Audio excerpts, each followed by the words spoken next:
wanted to talk about how the Lord used a vision that I had in 2019 to predict this year for me. Basically, when I had this vision, I was in my honeymoon phase of getting to know the Lord. It was very new, it was very sweet, everything was beautiful, flowers, rainbows, all the good things. Not that it's not good now, I just have more history, and I'm grateful for that. Going into the vision, I was on a 40-day fast, and we had assignments due every day as far as like different readings or a video, and we just had to put commentary in our group's chat, like whatever we got from the video or whatever we had to do for that day. I was so pissed because I wasn't getting anything from the videos because the Lord was giving me this vision in increments. So I would see a piece of it for 3 days, and then I would get the other piece 5 days later, and then I would get another piece 3 days later. It was like 3 to 5 day increments in between, and it was so annoying at the time. But I'm grateful for it now. And before I even start, if you are a dreamer and if you are a seer, if you are somebody that the Lord speaks to in this way, get journals, please. Some of them are going to mark you, like this one I'm about to share with you. And the ones that mark you, or the ones that do a number on you, you won't need a journal for it. You'll be able to regurgitate it, but sometimes you need to write things down for your memory. I was in the hospital, and I was in my hospital gown, like in a hospital bed, like it was for real. This is all in the vision. I was sitting in the bed, and I felt calm. I felt peace, and I was like, okay, like I'm here, I guess. And then this nurse walks into the room. As soon as she walks into this room, or my hospital room, I feel this dark energy just come in the room. And she was like, you don't have to be here. She kept saying, you don't have to be here. You know, I can go get you a wheelchair and we can go out the back way, but you don't have to get this surgery. You don't have to get this surgery. And I'm looking at her like, sis, you're being weird, but also like, I'm fine, I'm chill. Mind you, I'm not even really sure what surgery I'm getting at this point, but I'm able to tell this nurse like, no, I'm okay, like, thank you. And then she started saying, like, once you sign that paper, you can't go back. Once you sign that paper, you can't go back. There's nothing you can do. You have to go through with it. And I just looked at her and I was like, I'm going to go through with it. I'm okay. And I was just answering her very calmly, very matter of fact, like nothing about me felt unsure. But what she was doing was trying to deter me from getting something that I actually needed in the end. And she eventually went out the room. I stopped responding to her. And then the doctor came in. And when the doctor came in, he was like a breath of fresh air. Like, beautiful man.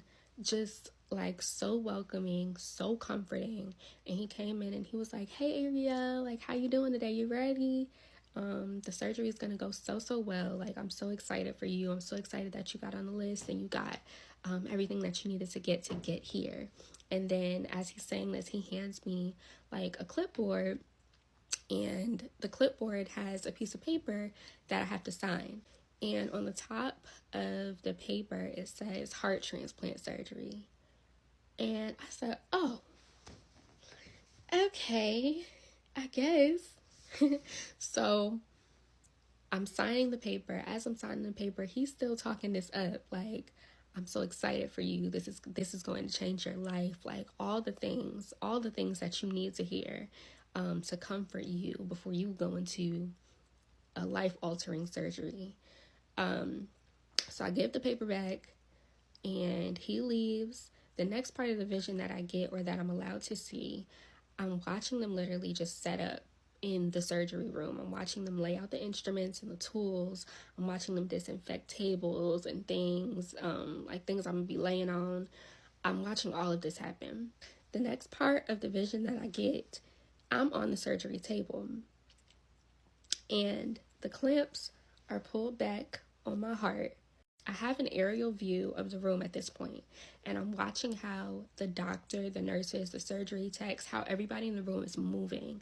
And everybody is moving in such a like matter of fact way, and it was so calm and it was so quiet.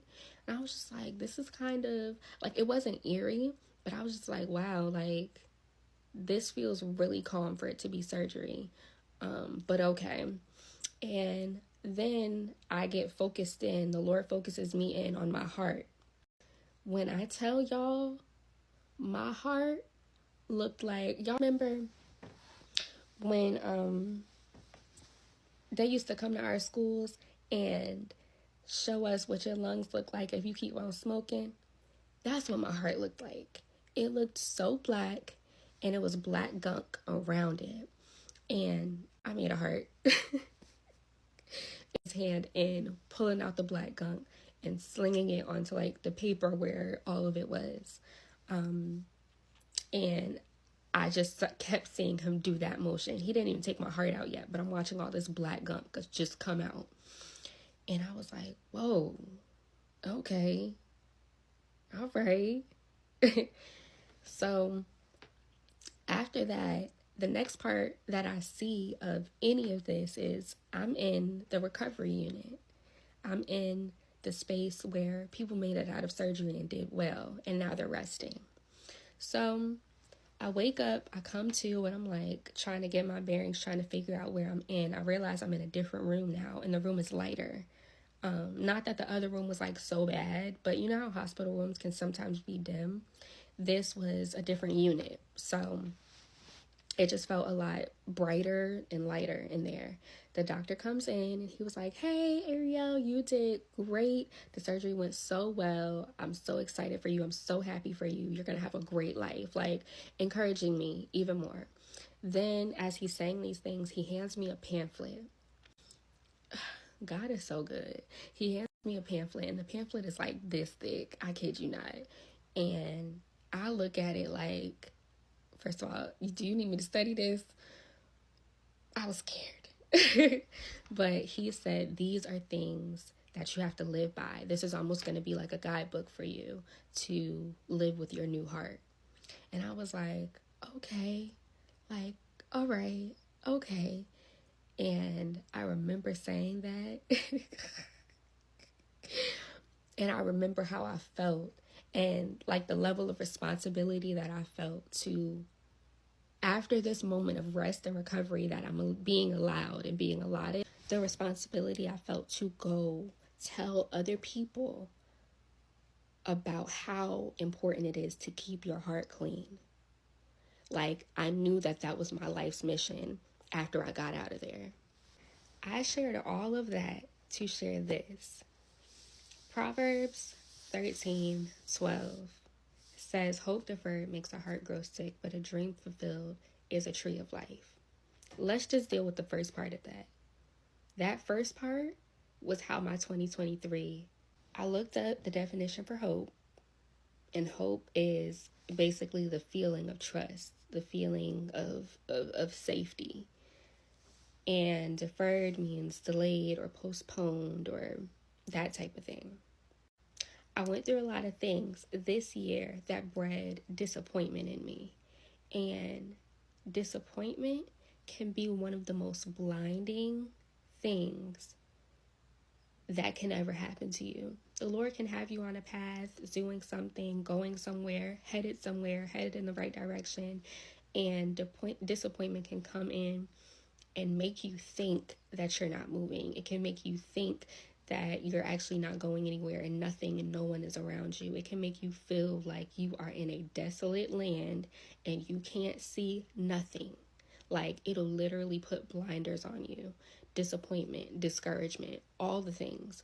So I was losing a lot of things. I was used to loss a lot in 2023, and it didn't feel good.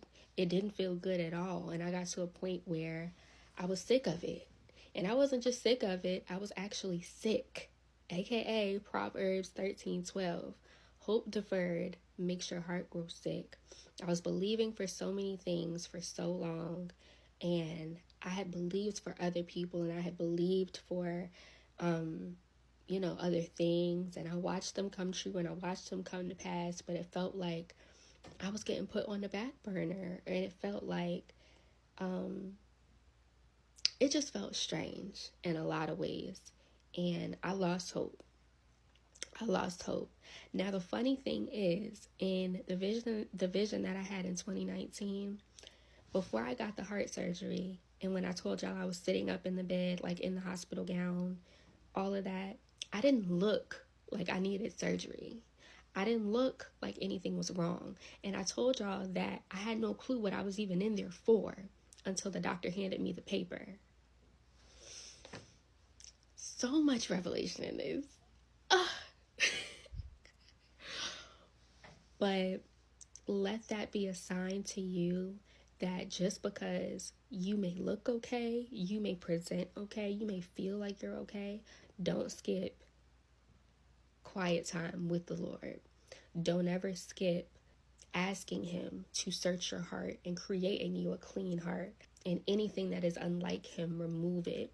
Don't skip prayers like that any day, because you never know what can build up on your heart that can literally decay it to the point where you have to get a new one. If anybody is like me that has had a year like this, I'm simply here to encourage you that you made it through your surgery. You made it through your surgery, sis. You made it through your surgery, bro. And I'm proud of you, and God is proud of you. This moment in time that we're getting, we are in rest and recovery mode. But please know that once you recover, we have to hit the ground running. There are things that we have to do. There are things that you know He's calling you to do. Whatever area that may be in, you have to go be a billboard for the thing that you got saved from. I'm excited. I hope this encouraged you, even if it was just a little bit. Allow God to push you into His rest and not yours. And be thankful for His pace and His timing, because it really is just, He's God. And He knows all and He sees all. Be confident in that when you're not confident in anything else. I love you. I hope this helped. And keep your pamphlet on you. Period. Bye.